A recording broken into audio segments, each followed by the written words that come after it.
Assalamualaikum warahmatullahi wabarakatuh. Kami dari kelompok 3 akan mempresentasikan tugas praktikum keamanan cyber dengan judul Implementasi Serangan Phishing pada Media Sosial menggunakan Zphisher dan penyebarannya melalui QR atau barcode. Di sini saya akan memberitahu anggota-anggota dari kelompok 3. Yang pertama ada Amelia Fitri dengan NPM 223510-157. Lalu ada Anissa Wulandari dengan NPM 223510-561. Lalu ada Reka Widiandini dengan NPM 223510-107 dan Fania Nanda Safira dengan NPM 223510-620. Baiklah, selanjutnya adalah penjelasan latar belakang yang akan dijelaskan oleh presentator pertama. Baik, pada materi pertama itu ada latar belakang.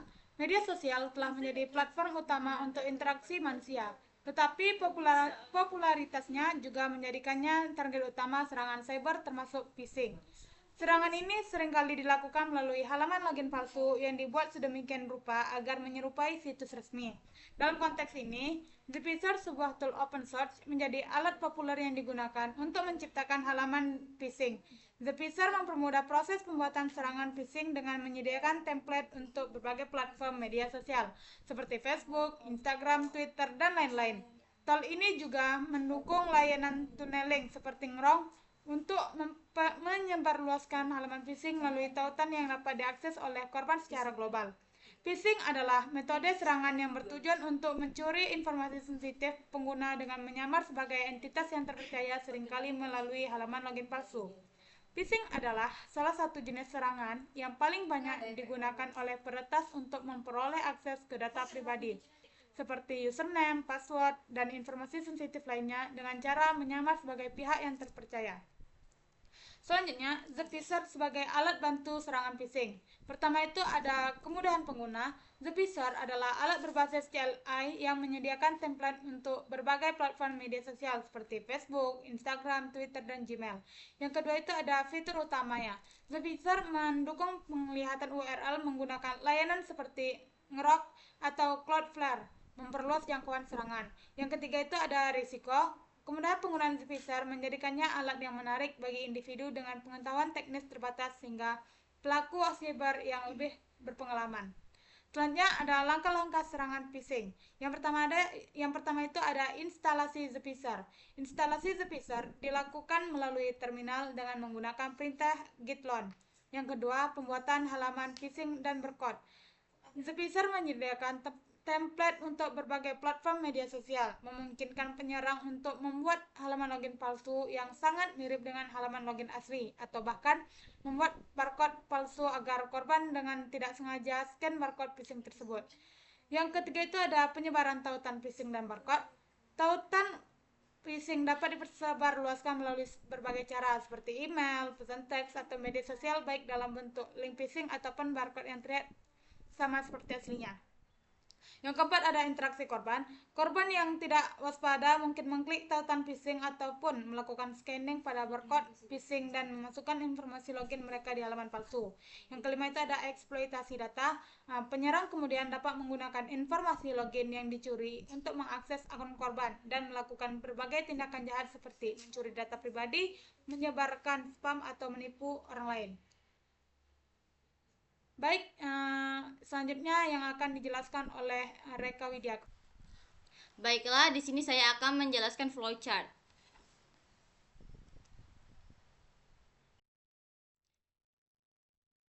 Yang pertama itu start, kemudian kita membuka tools Zphisher di terminal. Setelah itu akan muncul menu yang akan dilakukan. Setelah itu pilih aplikasi yang akan digunakan. Kemudian pilih localhost untuk membuat hal localhost.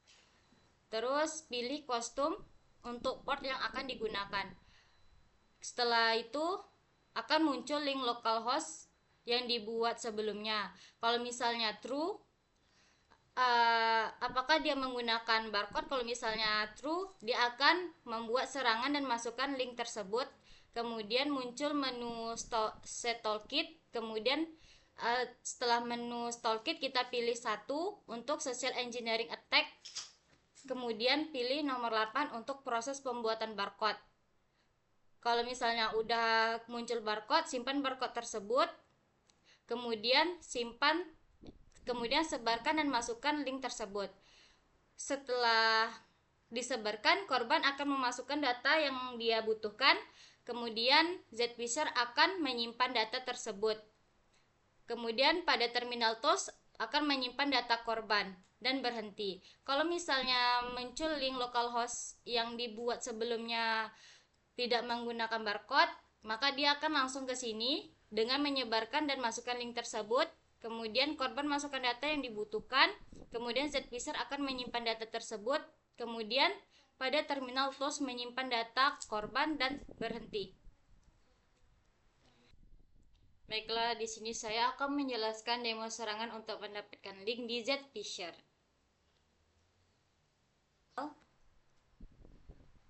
Nah, di sini kan kita sudah masuk ke sudosu atau root. Kita langsung masuk ke foldernya.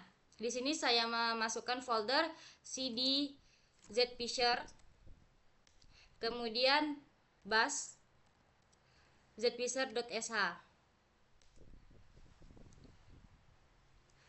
Setelah muncul kayak gini, kita pilih terserah kita mau nomor berapa. Di sini ada berbagai sosial media. Nah, yang pertama di sini saya akan membuat tentang Instagram. Kalau misalnya kita pilih Instagram, maka kita akan membuat 2. Terus kita pilih satu traditional login page untuk masuknya. Nah, di sini kita pilih localhost, tekan 1. Nah, di sini baru Y untuk mengeluarkan linknya. Nah, di sini ada nomor 1024 sampai 9999. Terserah kita mau masukkan nomor berapa. Di sini saya akan memasukkan nomor 2000. Dan di sini sudah ada linknya. Ini kita copy. Terus kita masuk ke Firefox. Terus kita pastekan linknya. Dan ini tampilan dari link tersebut. Tampilan login Instagram.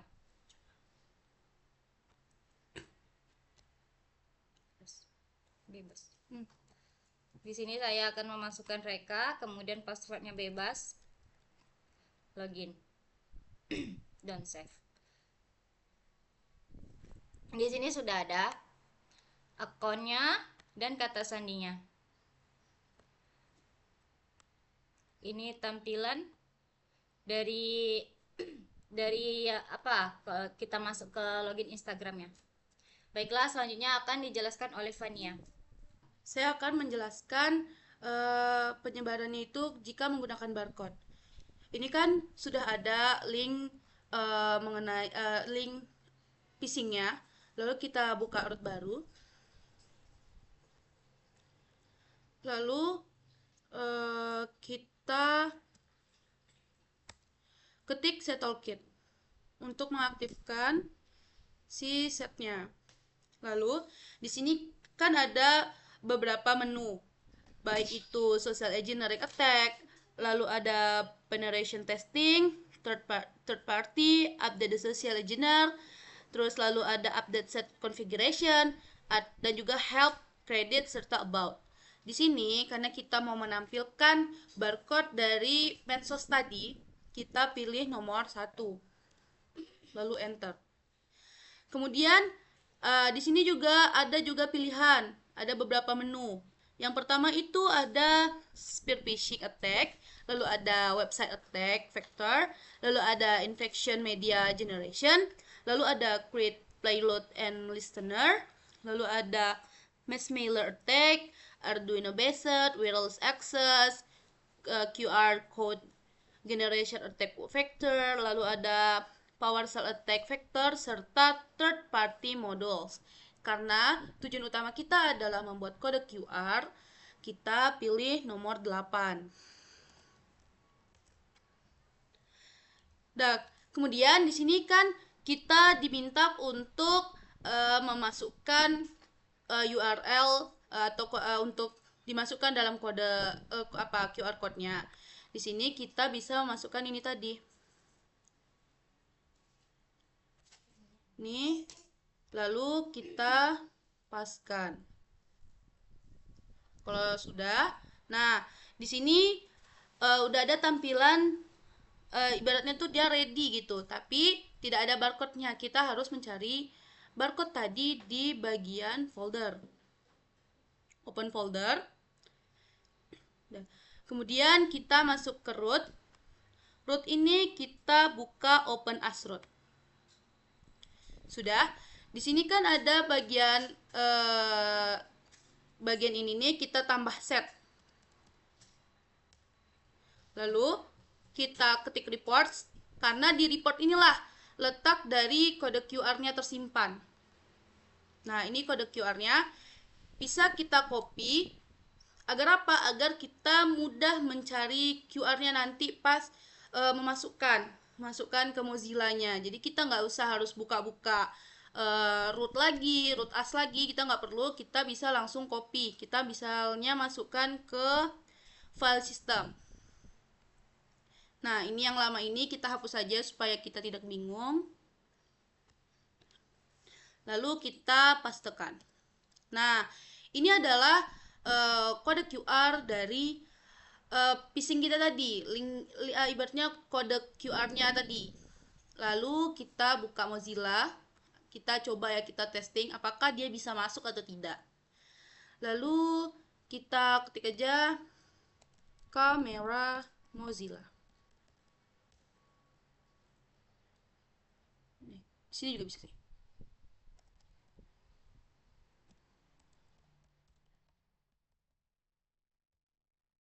Oke, nih kita ketik kameranya. Dah, jika sudah, kita tarik tadi ini QR code-nya ini ke kamera Mozilla-nya. Nah, tap. Nah, ini adalah tampilan dari kode QR kita tadi, kode QR phishing dari Instagram.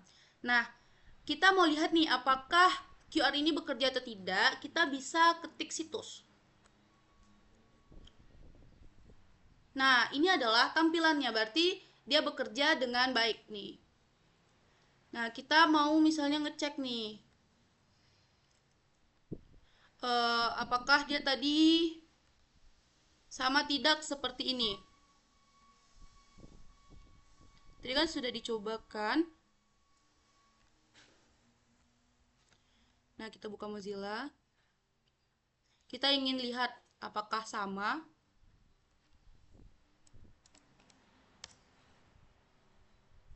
Nah, ternyata sama kan.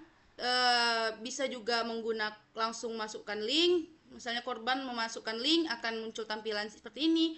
Ataupun korban nge-scan barcode phishingnya, tampilnya juga seperti ini. Jadi ibaratnya tuh tampilannya sama walaupun caranya berbeda. Terus kita ingin tahu nih, apakah tampilannya mirip dengan login Instagram yang asli. Kita ketik saja, kita cari login Instagram. Lalu kita, nah, tampilan untuk loginnya kan agak mirip. Jika kita tidak terlalu ibaratnya tidak terlalu memperhatikan tampilan, maka kita dengan mudah tertipu oleh phishingnya. Kita dengan mudah memasukkan informasi-informasi. Misalnya, saya coba ya, kita masukkan kelompok 3 praktikum cyber. Lalu passwordnya misalnya 123456778. Dah, lalu kita login.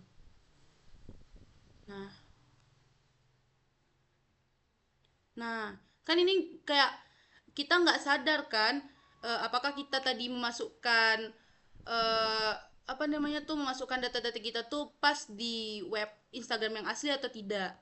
Kita coba lihat. Nah,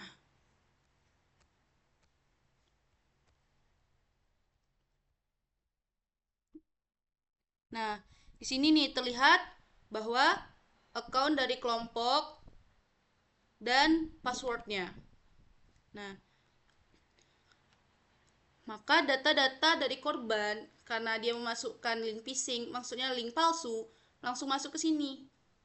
Nah, kita dengan mudah mengetahui dari password dan juga account-nya. Baiklah, sekian dari penjelasan saya. Lanjut ke presentator berikutnya yang akan menjelaskan mengenai dampak serangan phishing.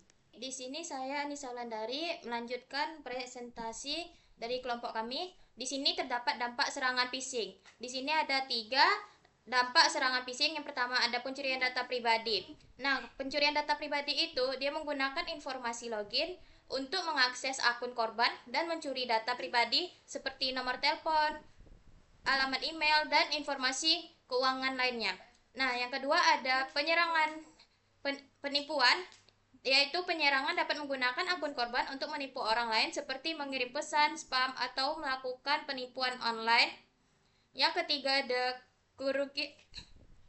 kerugian finansial, yaitu korban dapat mengalami kerugian finansial jika informasi keuangan mereka dapat dicuri dan digunakan untuk melakukan transaksi ilegal. Selanjutnya yaitu pencegahan serangan phishing. Di sini terdapat ada 3 serangan, yaitu waspada, kedua verifikasi URL, dan yang ketiga gunakan 2FA. Yang pertama yaitu waspada. Di sini kita harus waspada terhadap tautan yang mencurigakan atau akun-akun yang mencurigakan terhadap serangan phishing tersebut, terutama yang kayak diterima dari sumber yang tidak dikenal. Yang kedua ada verifikasi URL. Nah, di sini harus kita sesakma untuk sebelum melakukan verifikasi URL, memasukkan informasi login untuk memastikan keaslian situs yang ada di sebuah akun atau situs ada yang terdapat di dalam login di dalam situs akun akses tersebut di dalam pribadi. Nah, yang ketiga yaitu gunakan 2FA, yaitu gunakan fitur keamanan tambahan seperti autentikasi 2 faktor 2FA untuk melindungi akun. Selanjutnya ada kesimpulan dari proyek presentasi kami, yaitu di sini ada pertama kesadaran pengguna. Nah, maksud kesadaran pengguna itu yaitu di sini kita harus menyadari bahwa phishing itu tidak baik untuk dilakukan, dan kesadaran itu pengguna kita harus pengguna dari sebuah akun situs sebuah akun tersebut harus bisa memverifikasi sebuah akun tersebut agar suatu akun tersebut tidak dibajak oleh pengguna lainnya. Yang kedua yaitu teknologi pencegahan. Yang ketiga ada edukasi dan pelatihan. Yang keempat kerjasama antar lembaga. Di sini kerjasama antar lembaga tersebut, akun tersebut harus diverifikasi dengan suatu login agar suatu situs tersebut tidak akan menyangkut dengan akun lainnya atau pengguna lainnya. Nah, di sini pentingnya edukasi dan perlindungan siber untuk meminimalkan resiko serangan phishing, dan langkah-langkah pencegahannya yaitu individu, penyedia platform maupun pemerintah dapat membantu melindungi pengguna dari ancaman phishing. Sekian yang dari kelompok 3. Apabila terdapat kesalahan, kami mohon maaf. Wabillahi taufiq wal hidayah. Wassalamualaikum warahmatullahi wabarakatuh.